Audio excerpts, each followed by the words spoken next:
on episodes actually on Facebook. Yeah. And if you go to Facebook to watch this, I'm actually here with Amanda. And the Facebook address is just type in BrewIN Melbourne, BrewIN. Sorry, not Melbourne, BrewIN Tea Festival, and then you'll be able to find us. But thank you for joining us. Move for Live Qigong. Oh, hi. This is a lady from Melbourne, and she does live Qigong every day or every week. Thank you for joining us. Yeah, we'll be drinking some tea tonight. Okay, do you want to go live on Facebook as well? We're live. Oh, sorry. Sorry, we're live. I'll let you talk.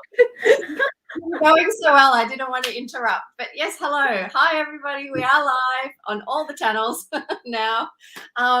Welcome to the BrewIN Live TV. This is episode 3, and we're featuring Kaishan from A Leaf Story.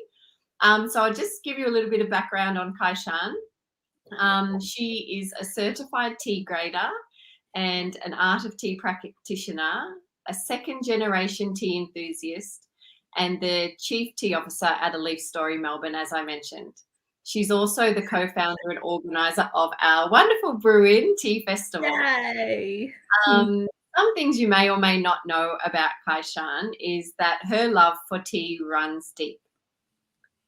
She loves that tea calls her back to nature, introduces her to new friends, broadens her knowledge in history and philosophy, and even widens her heart for her spiritual journey. It is a way to connect her not only with the world, but a connection to herself. When Kaishan started A Leaf Story, it began as a retail shop, but she soon realized she was not a tea seller, but she was a tea storyteller. She wants to share her tea story, the land it grows on, the hands that have planted and tended to it, and the hands that have also processed it so carefully, guided by hundreds of years of generational experience. Focuses of Kaishan's include rock tea, dansong, and boiled oolong, sheng and shu pu'er, and also aged pu'er, gongfu cha, yixing teapots, and the art of tea. So tonight she's going to brew 3 of her beautiful teas, starting with her Silk Road White Peony from 2019. She also has a Red Rhythm, Sheng Pu'er, and if we get time, we hope to do the Duck Poo Dansong Oolong as well. So, and all of these are available on Marketplace, our Facebook Marketplace of the BrewIN Tea Festival. So I will hand it over to Kaishan to, hi Vanessa, start showing. Yes. So thank you for the kind introduction. And I hope that sounds, I don't know. Sometimes I hear that introduction. I'm like, yeah, that's me. But then I'm like, just anyway. So we have a very tight schedule today because we are attempting to brew 3 teas and also give you a little bit about how to, set up a modern chashi. So if Amanda can be so kind, can you please show my slideshow for the chashi? So chashi in Chinese means basically means tea table, but really it means the space that where you brew tea. So if you are a tea practitioner, as in like you brew tea daily for whatever reason, like for drinking, for meditation, or just a ritual, that will be the space that you are in. Or another form of chashi is you brewing for a guest. So Amanda, can you share the slideshow for me? Thank you. Yeah. Cool. So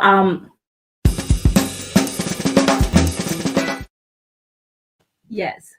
Okay, so that was an extra bit. Okay. That was really unexpected because that's not what I was talking about. But yes, so this is the third time we go live. So that's why we are still trying to get used to what's how to work this out properly. Yes, so I want to talk a little bit about chashi. I was going to prepare chashi today, but because we are going to showcase 3 teas and I can't change my chashi 3 times. So that's why I'm going to just show a slideshow about what I would like to, what my, when I'm setting up a chashi, what I'm aiming for. So I feel like that I'm aiming for 4 things in a modern chashi. If you read the classic of tea, Lu Yu actually won, I think 16 pieces of tea equipment to, make this chashi properly. But I feel like that in the modern sense, we don't need that. And so the number 1 thing that I'm aiming for when I'm preparing a chashi is simplicity. As you can see here, an image. This is actually a picture of my teacher. I've only met her once in Zhengzhou, China, because she actually had a lot of students, and then the whole learning happened on a platform. And I decided that I want to follow her after reading a few of her books. And in her books, I don't know if I should say this because, I do admire her and she's super big in China. But after reading her books, I thought that she is super zen and super calm. And I just really would love her, her energy. And then I went and met her in person and she's actually very, very strict. And I think that I went there for an exam and she almost made some of the students cry because almost none of us meet her standard. But anyway, but the space she creates is really, really beautiful. And she used to say that, you actually only need 3 colors, in preparing a chashi. And that's, how you create the simplicity, visually. And you also don't want more than 3 elements in your teawares. For example, if you're using wood, right, then you wouldn't be using also glass and then clay and then metal. Then that would be more than 3 elements. So you want to try to stick with the same elements, even though they're different colors. And you also want, approximately just 3 colors. So that's simplicity. And then the number 2 thing, if you go to the next slideshow, is practicality. So you will also, see that in the picture. All you need, essentially, is just a teapot, a gongdao bei if you follow Taiwanese style, brewing. Because Chaozhou and some of the big pot brewing, they don't use gongdao bei, and obviously you need teacups. And then, for example, if you're outdoor, and that's, everything you need. But, if you are doing it indoor, you probably want a wastewater bowl as well.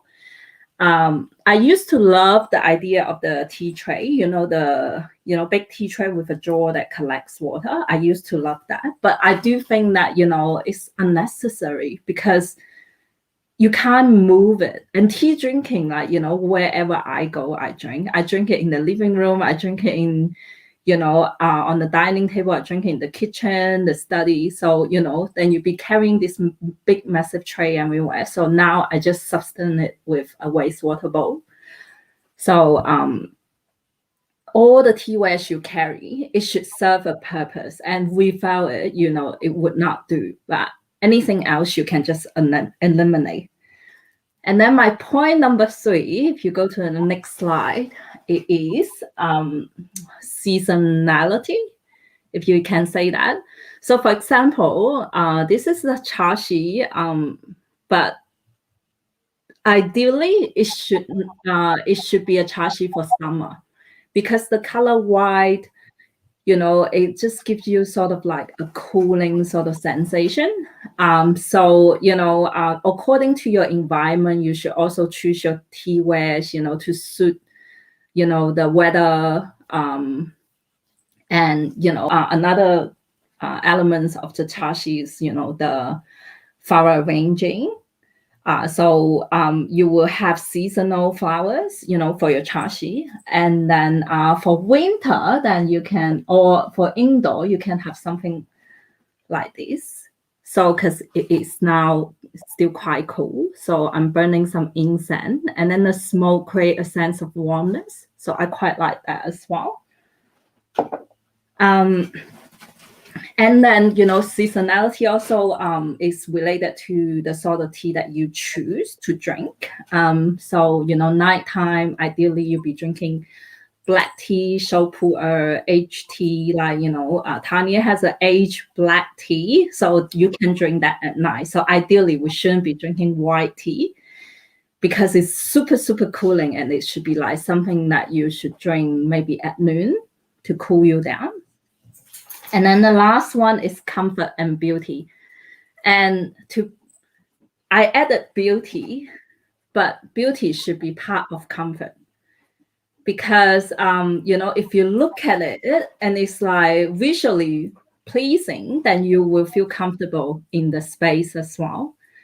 So, yeah, I also think this is a chashi created by my teacher, and she's probably one of the first people in China who do theater tea session. So the whole thing is like a show where she used to do a tea session with, I think, 18 pots of lotus flower arranged in the room. And then everyone was wearing white and nobody talked during the whole tea table. And they just sort of like feel, and all the communication and exchange was done just by body gesture and also a pot of tea. So, yeah, so that is what I'm aiming for to learn. And that would be, I hope that you get something out of my explanation for chashi. And then now we can move on to brewing the tea. I'm actually a bit cold, so let me get the kettle going. Kaishan, we have a question here from Helen. Yeah. She asked, so would you have a different colours and styles of tea wares for each season? The short answer is yes. So, for example, glassware is really good for summer. Because, yeah,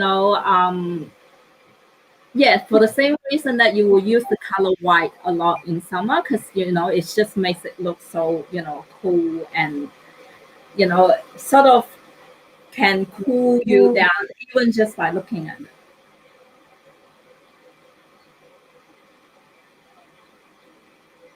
Okay, all right. I'm waiting for the queue, and then I realized that I need to move it along. What tea are we going to brew first? So the first tea we're gonna brew is white tea, and I'm using a glassware, not because I want to cool down. I'm actually quite cold, but it's because white tea, ideally I'll be brewing, around 95 degrees, and I want to, let you see how the tea leaf unfolds in the gaiwan. And it is better to use that, in the gaiwan with the white tea, so you can see in this tea session. So this is the white tea that we are brewing.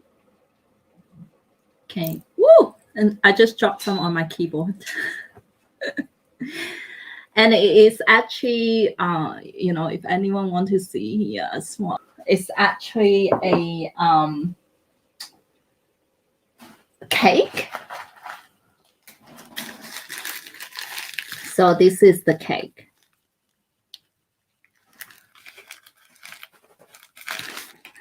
This is the silk road tea cake, the white tea cake. I'm gonna quickly open it and let you have a look. And if you saw the last episode, we talked about, where to buy, like, when you want to buy a pour or any dark tea, you want to stick with the big labels, which is Zhongcha. So this white cake is also from Zhongcha, and it's a brand underneath Zhongcha called Butterfly. And it is actually a blend of both Zhenghe and Fuding. So in China, there are only two areas that, make tea here, make white tea. And they use the harvest from both region to, much like if you think about whiskey, for example, whiskey, you have single malt. And, it's all about what that one ingredient can create. But you also have like the more blended version. And this is like the white tea version of the blended. So you can, create, more layers and more complexity in the flavor profile.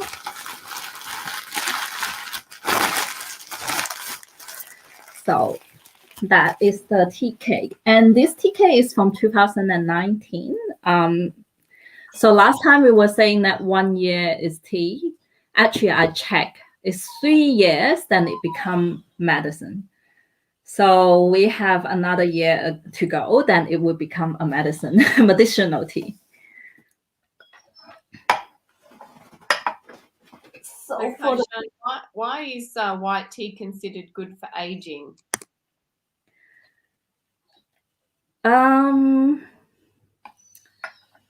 So, well, if you want to look at it from the Chinese medicine point of view, digestion, we believe that our stomach is like a a pot. We trying to cook all this food inside and then separate it, extract it, break it down, so it becomes a nutrition that we can absorb. If you look at Chinese medicine, but sometimes with people who is not, for example, like doesn't have a very strong stomach to eat everything, or like have some sort of illness, so their digestive system is not as good as some other people, then they try to use food to help them. Like fermented food is a very good example. That's why yogurt is really good for your gut, because it's already pre-digested for you with the bacteria. And with aged stuff, it's very, very similar, because anything aged is sitting there for a long period of time, and some of the stuff already start to break down. And also, if it's a very cooling sort of food, then the characteristic of it will start to mellow. So it's not so cooling anymore. It's like more, sitting in the middle. Same as, if you are Cantonese, when you're growing up, your parents you don't need to use so much energy to digest it. Does that make sense? Yes, it does. Cool. I hope I answered that question. So as you can see, I'm really bad at multitasking. I can either talk or I can brew. So now I'm starting to brew. I just warm up my pot.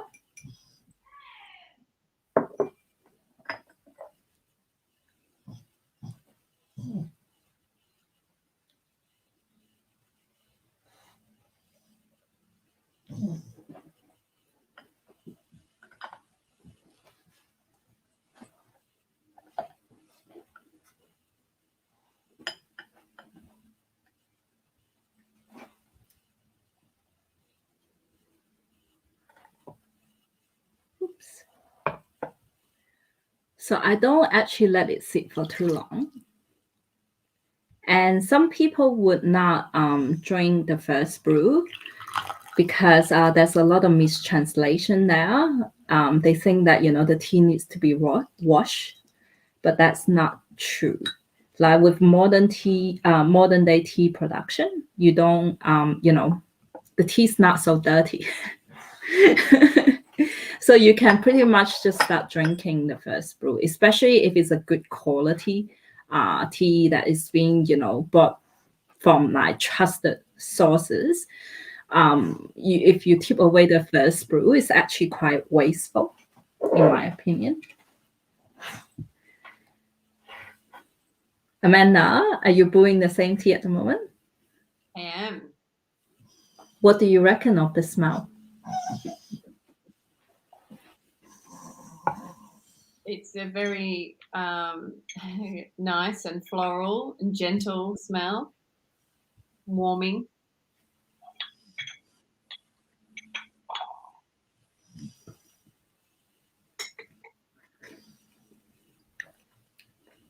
For me, white tea is very interesting. I would always smell, the lotus leaf. Do you know the smell of lotus leaf? No, I don't.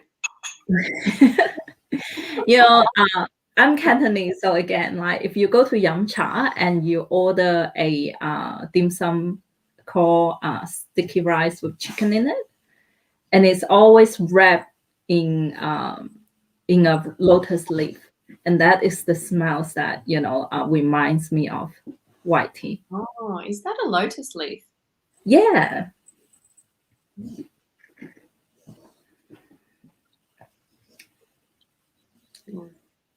What do you reckon? So this is a blend not just between the two regions. It's also a blend of old tea and new tea together. And it has a little bit of a silver needle and, some Bermudan grape leaves and also some show mei. It's, everything. Yeah, it's really complex and really beautiful. Mm.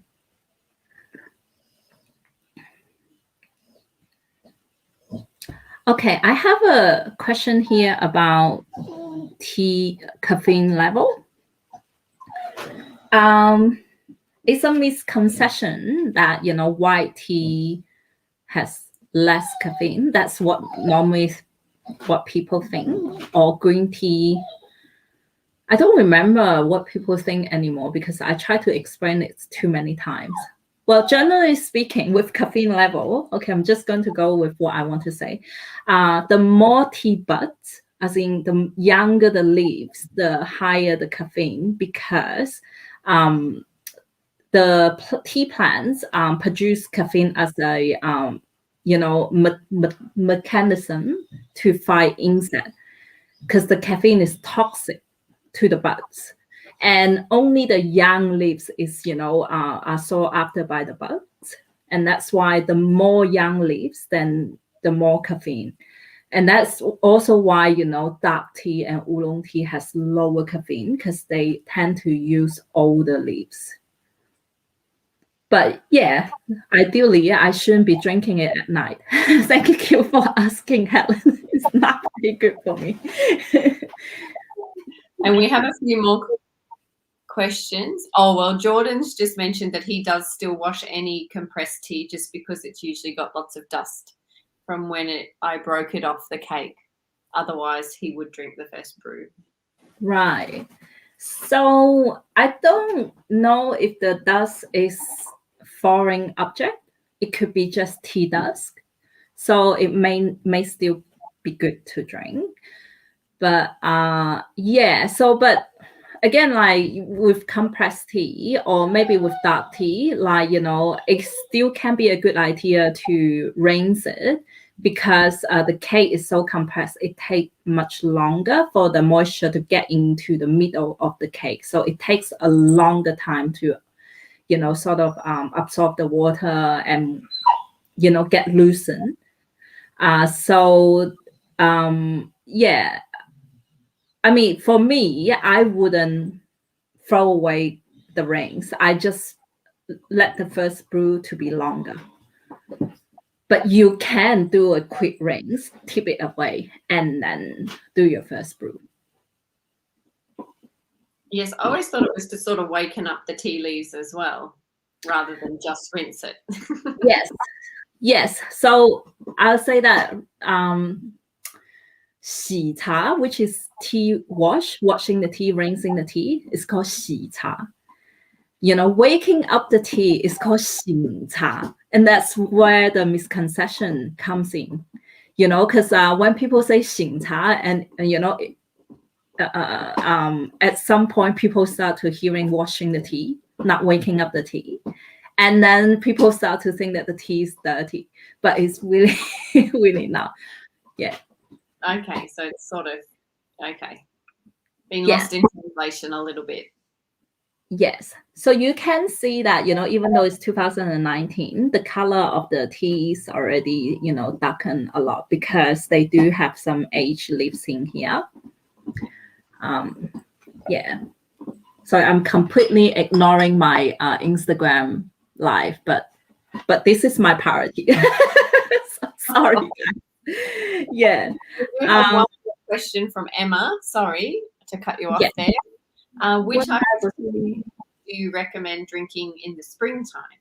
Yes. So I do have an answer for that, but we also have a workshop coming up that will explain what season to drink what tea. And then, you can also choose what tea to drink according to your temperament. It's very, very interesting. It's our, tea and health workshop in brewing.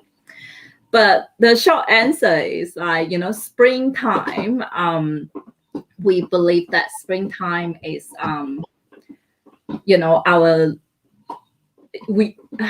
to say, according to, again, Chinese medicine, our liver is, kick into gear and start to work very hard. And liver actually monitor the emotion anger.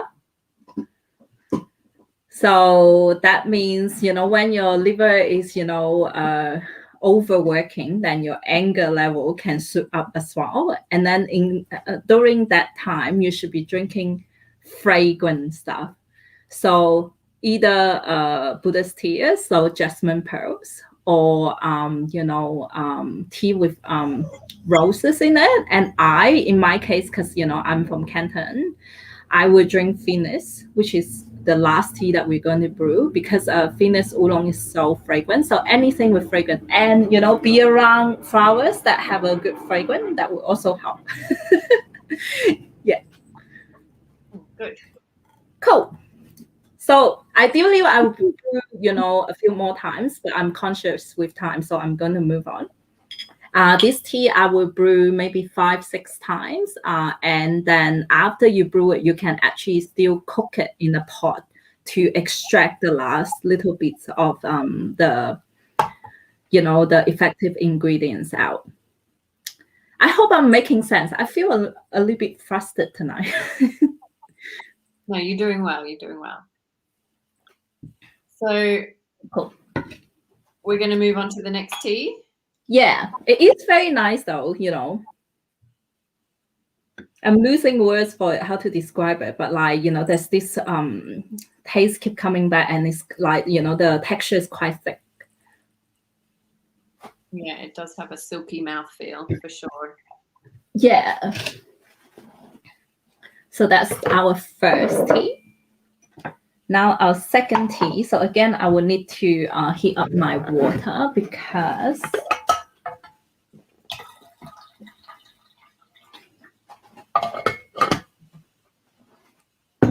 all of the tea I brew, I prefer to have boiling.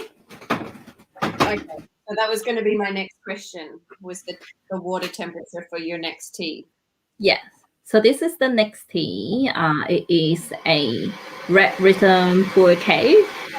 It is a raw pour.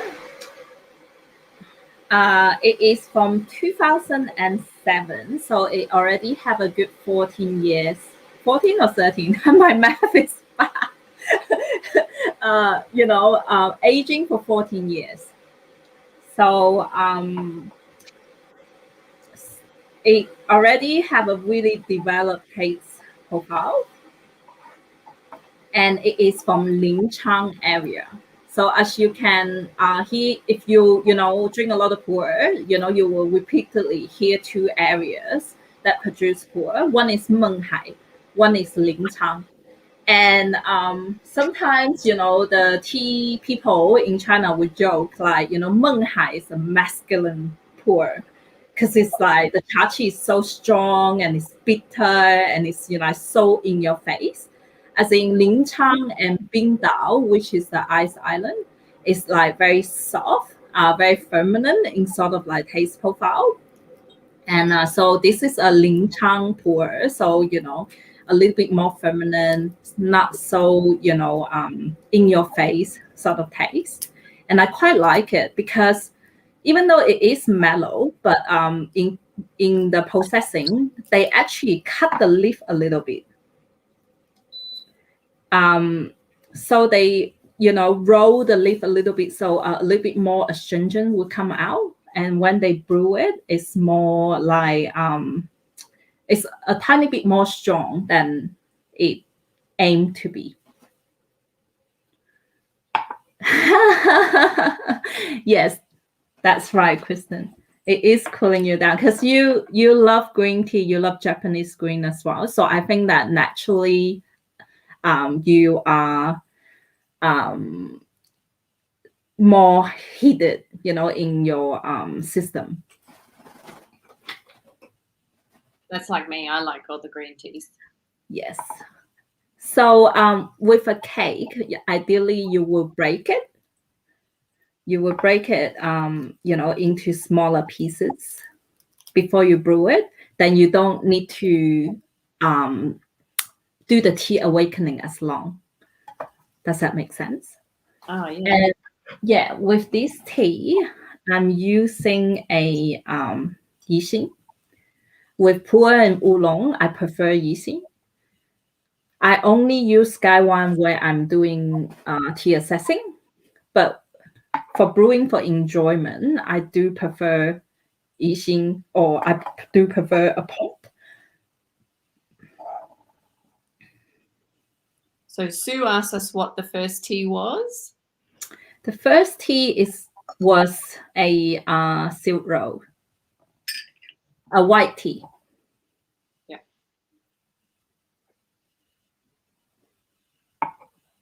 And now we have the red rhythm Sheng Pu'er.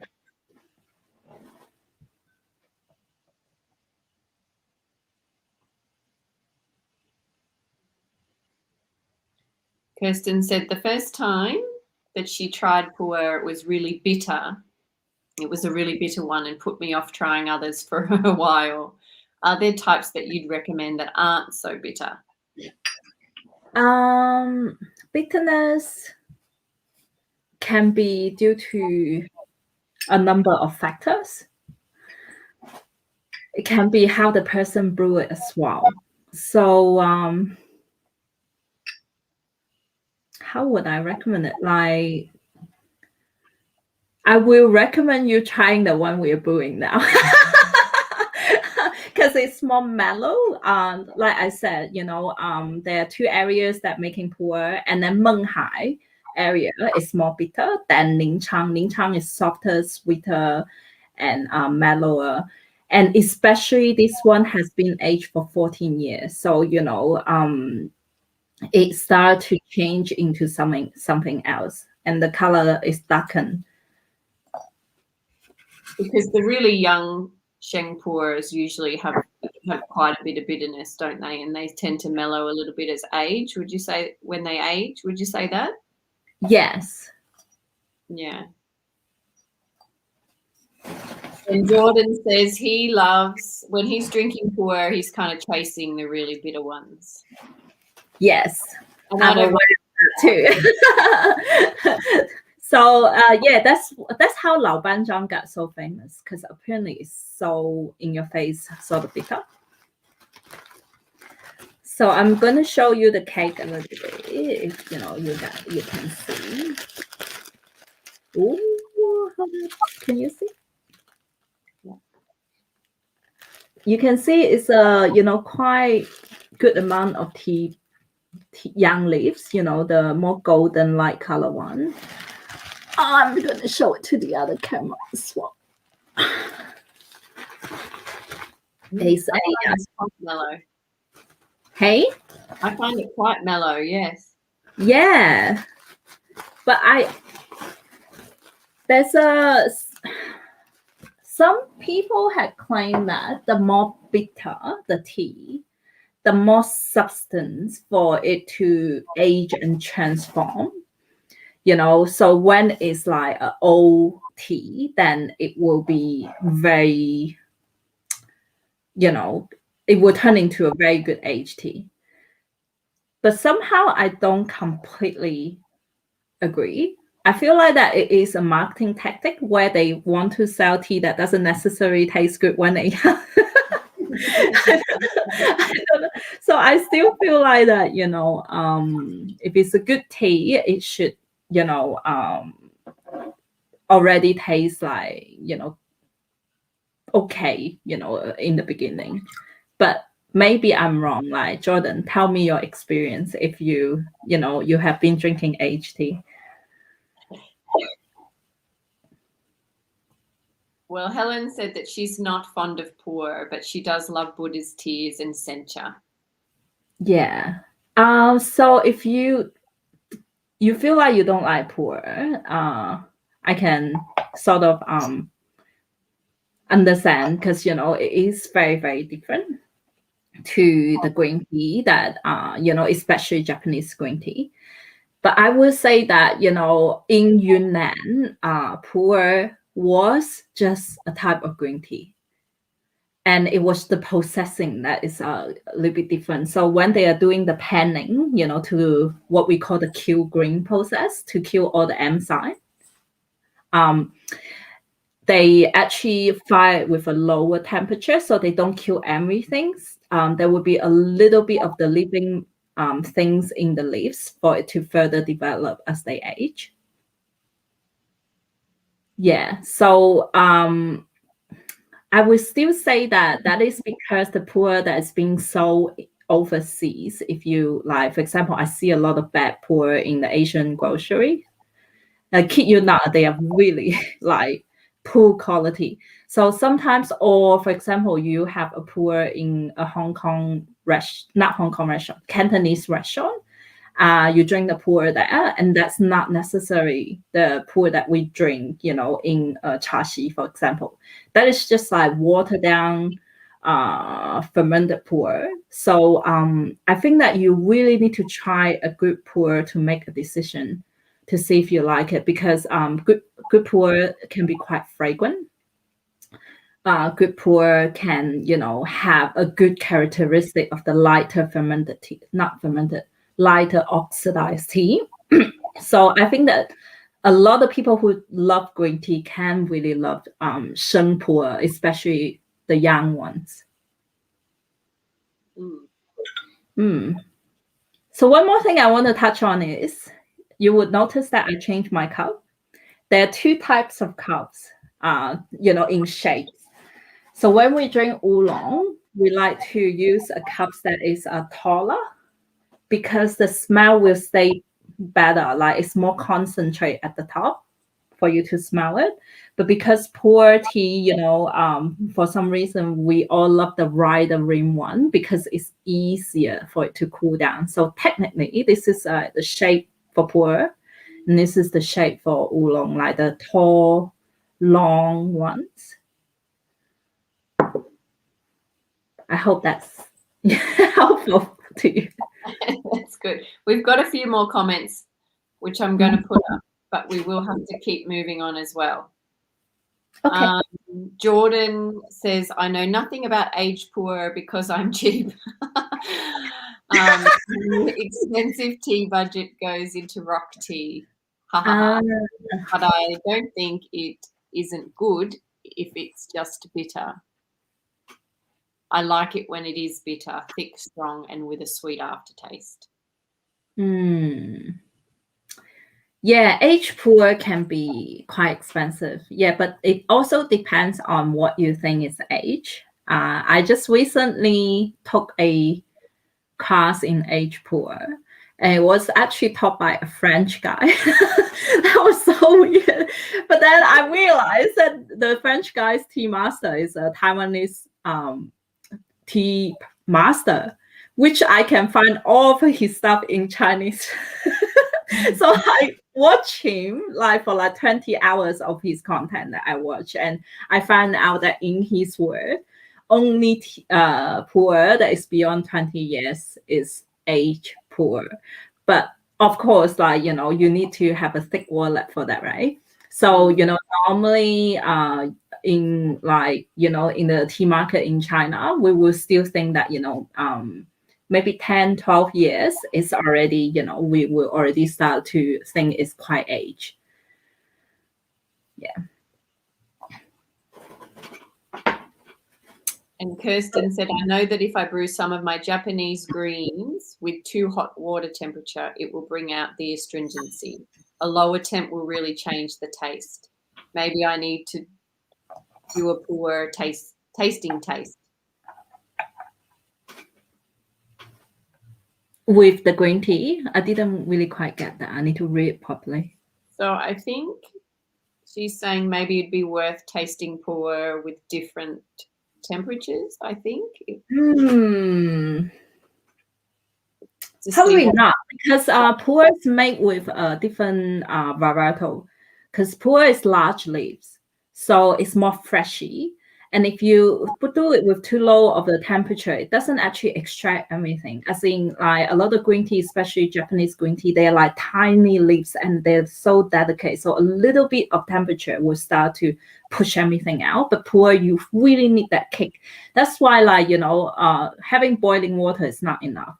Like tea, the shape of your tea kettles actually matter, because you want the water to really create a force going in, and then, you know, turn your leaves, you know, around and extract the things. Like, well, that would be another topic. That would be like brewing technique.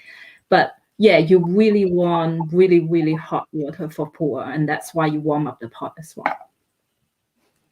Okay. Now, are we moving on to tea number 3? Yes, and that's why I should be getting my kettle ready as well. I think 3 tea is really too rush. Next time I'll do 2. Then we can talk about the tea a little bit. Oh, by the way, this pour cake is actually from my father's friend, and he's actually one of the first people who graduated in the, you know, tea science, you know, as a university degree. And he also worked for Zhongcha like for, I don't know, 10, 20 years. And now he's working for himself. And I really trust his judgment on pour, because he's been in the industry, not just to make, you know, to sell it. He was involved in making it. And so I really highly recommend this red rhythm pour. And especially for 100-gram cake, it's not very hard to combine. I'll show you the difference. So this is a normal size pour cake, about 400 grams, although this is a white cake. This is a 100 gram. So you're essentially buying a quarter of it, but it's already aged for 14 years. Not a lot of aged cake will be in this size. So this is a very good stepping stone if you want to start trying, you know, things that are a little bit older and good quality, of course.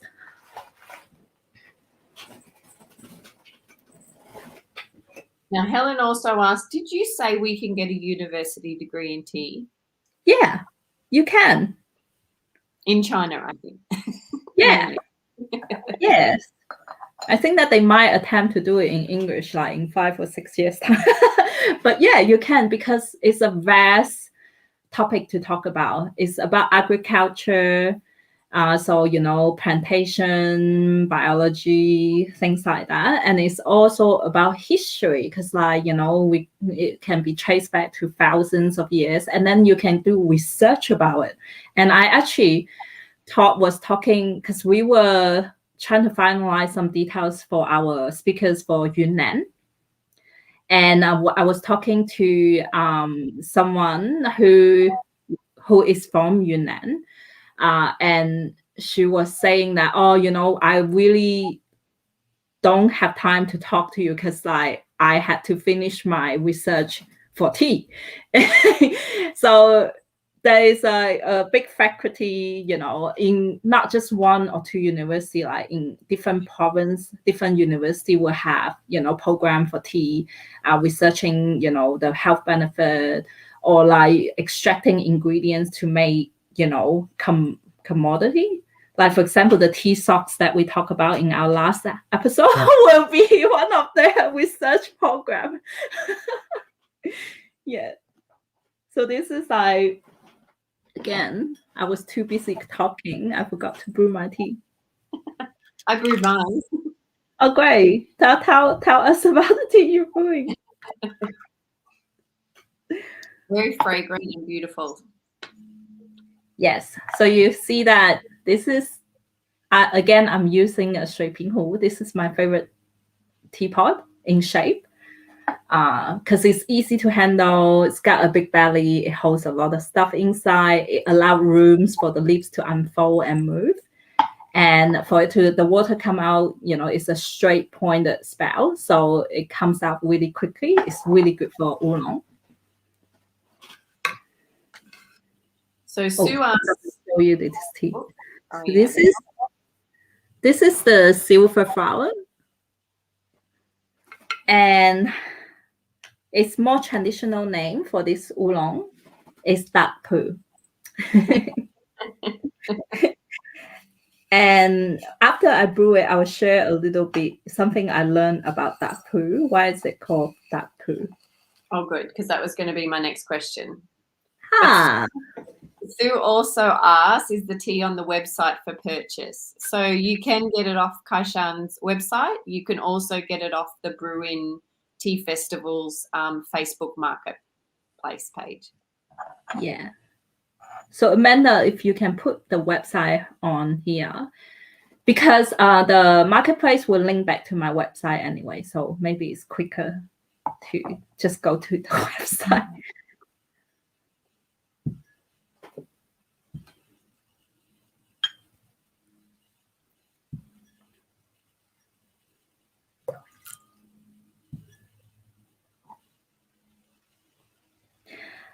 Speaking of shui ping hu, I don't know, like I'm gonna mention it. I just bought 10 Yixing shui ping hu in this shape because I love it so much. So anyone's interested, they will be coming soon. They are already in the ship coming here, and they'll be this size, 100 to 120 grams, which is perfect for like drinking by yourself. Oh, you got one as well. Cool. See, like-minded tea people. Well, I don't know if you remember, Kaishan, I bought this off you. Okay, no, I don't remember. But I also love it. I think it's such a beautiful shape and it's really lovely to use. So yeah, I can definitely advocate. I love it. That's good. Kirsten wonders if she can get her employer to fund her in doing the tea degree. Wow, depends if it's related to your line of work, I guess. If it is, why not? And Helen would like to get the tea degree alongside with her arts degree. It tickles her funny bone. Yeah. In artwork really well. I actually want a tea degree as well. I actually so envy the people who can go to university and, you know, study tea. I actually study something very similar, I would say. I study hospitality. So I learned like wine studies, cocktail making, French cooking. I guess, yeah, but I'm missing out on tea. Yes. Sue wants to know, how practical is the tea degree in China? Can people do something with it right away? Or is it like a tea sommelier certification where there are many suppliers but no demands? I think if you commit 4 years into it, then it will be a little bit better than just a certification. So there are certification as well, like the one that I took, and I mentioned that I'm a certified tea grader. That's the certification. And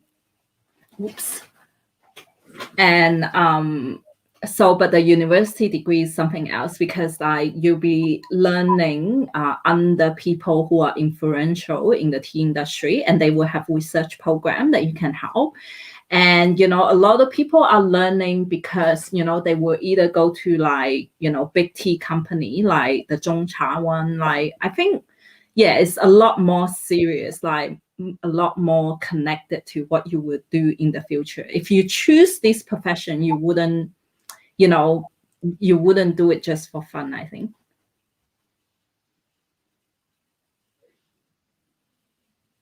Yes, good point.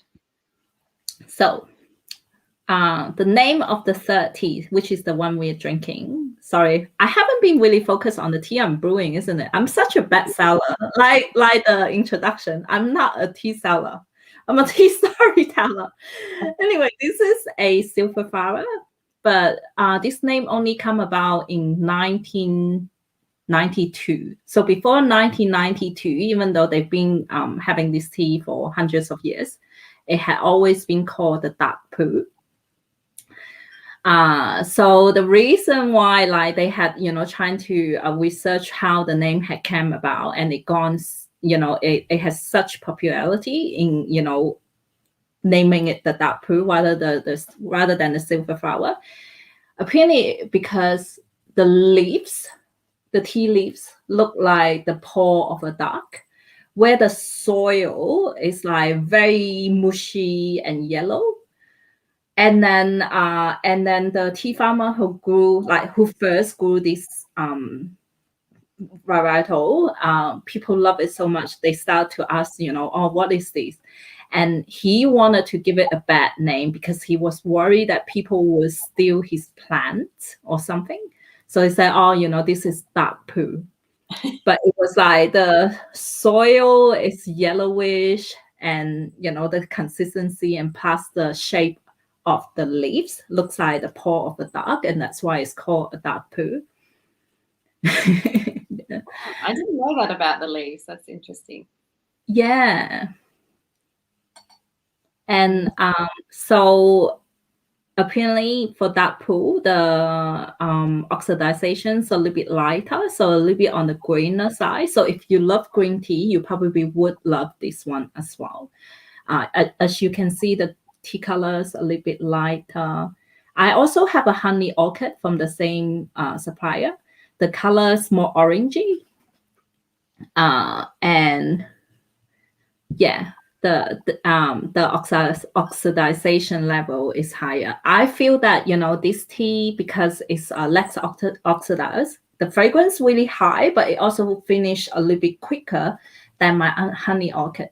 But it is really good for springtime, because honey orchid, they will fire it for longer as well. So the honey orchid is a little bit more smoky and a little bit darker. Yeah. So if you want to cool down, I would recommend this one. Yeah, it's beautiful and buttery and very aromatic. It's really lovely to drink, actually. Yeah. So Thank you for that taste note, because I completely forgot. It's duck poo, and it is a great story. And Sue would also like to know what the duck poo's tea name in Chinese. Yeah. It's ya shi. Ya is like, duck. Shi is poo. I can't believe I'm saying poo on camera so much. I think the literal translation is the SH word, isn't it? Duck shit. Yeah. Are you just making me say that? Is that why you killed me? You didn't have to say it. I'm 6 years old, so I'm like, quite okay in saying the shoe. Oh dear, sorry. Oh, yeah. Too much tea, I think, all at once. Yeah, but like, we have a very good combination, of the 3 different tea. Okay, I'm gonna tell you my intention in selecting these 3 teas, because they are not necessarily my bestseller. I would say that the dark dark brew is a little bit more popular because it's a oolong. I think that people mostly come to my shop to buy oolong, and also because in the Australian market, people want oolong tea. It is a little bit like a stepping stone into the Chinese tea world. But I'm also choosing the white tea because that is a territory that is less explored. And like I showed you before, the white tea case 400 grams, so it's quite an investment. But the good thing is, in the Australian weather, the white tea age really well. So I feel like that, if you get a cake, you can forget about it for years, or you can slowly drink it and wear it down. And it is actually really good, for anti-inflammatory, for white tea. And also the flavor profile, maybe not for coffee drinker because it's so subtle, but the flavor profile is so complex and different. And then with the pour that I recommended, again, because it's a TK, like people feel like that, or maybe you need a tea knife to open it, and it's 100 grams is a bit of an investment, especially if it's aged as well, so it's a little bit more pricier than a young cake.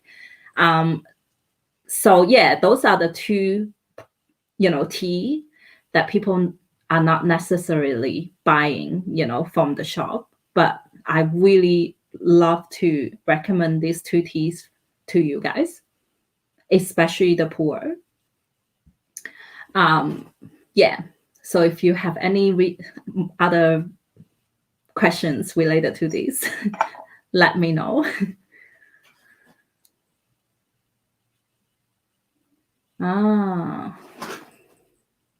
I think all teas relaxes me. I'm just reading Sue's question now. Oh, okay. I'm gonna answer Helen's question first. Helen said, "Is the tea listed as dark brew? It's listed under silver flower and dark shit, not brew. Maybe I should change it to brew, but I don't know. For some reason, I was thinking about shit, not brew. So." And Sue has asked, which tea relaxes you the most from your shop? All the teas relaxes me, but I do need to pick it according to the season or what my body feel like at the moment.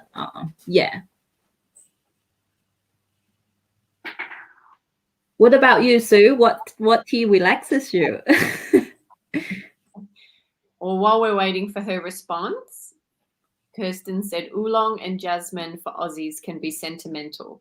Memories of being a child at 70s yum cha sessions and drinking these teas and trying to drink around the little floating sticks in your cup. Floating sticks. Oh, okay. The tea twig, right? I think so. I see. Jasmine. I don't know. I didn't grow up here, so I can't picture it. But when I was growing up, I'm from Canton. Yum cha actually come from my province, so you're welcome, guys.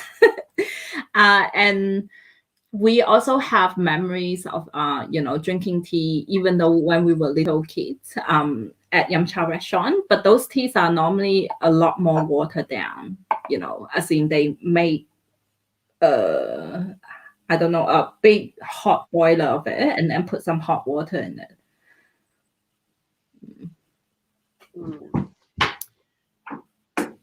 All right. Well, I think that's probably pretty close to our time now. Yes, we're doing well for time. I think so. So if any other questions pop up, we'll answer them. But I do just want to thank everybody for joining us tonight. We really appreciate everybody that comes along and asks lots of questions, because it's so lovely to see your questions and interact with you. I obviously want to thank Kaishan for all her time and her knowledge, because you're what makes these sessions so amazing and worthwhile. Thank you. Our next session, episode number 4, is Tania from Cuppa Cha, who will be showing us all about Taiwanese oolongs, and she really has a wonderful background with Taiwan and knowledge in that area, so it's definitely one that you will enjoy watching and coming along to. Yeah, so keep an eye out on social media. Yeah,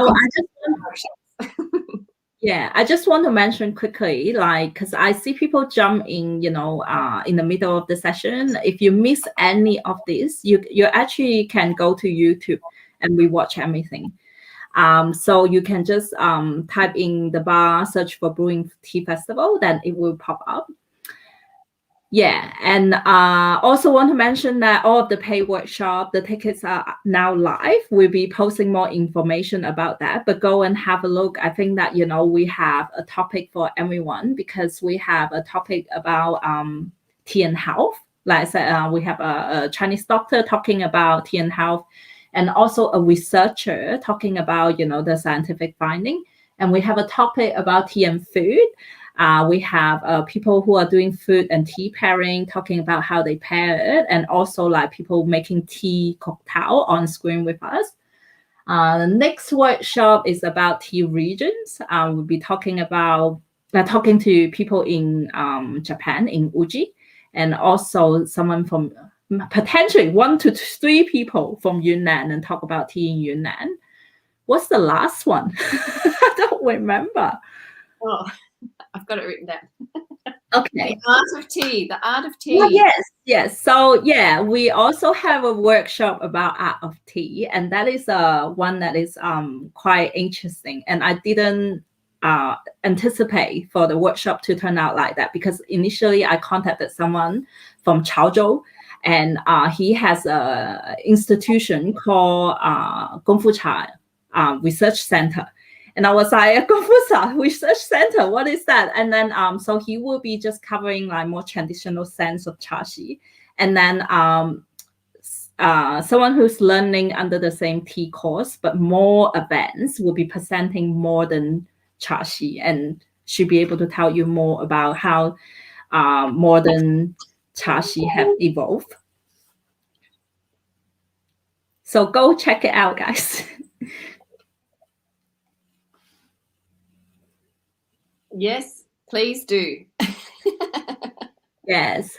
So if there's no question, we'll be saying good night. Thank you for joining us. Especially, I want to say, in Melbourne, we have so much, activities going on at the moment. We hope that, you are still in a good place and state of mind to enjoy tea, and using tea to find some sense of normality, because we are like in triple challenges, lockdown, protests, earthquake. Yeah, so I wish you all well, and keep drinking tea and reach out to people when you're drinking tea. Have a live tea session, and thank you for joining us tonight. Yes, thanks everybody, and we look forward to seeing you on Saturday at 2 o'clock. Yes, Saturday, 2 p.m. Yes. Thank you. Bye, everyone. Bye.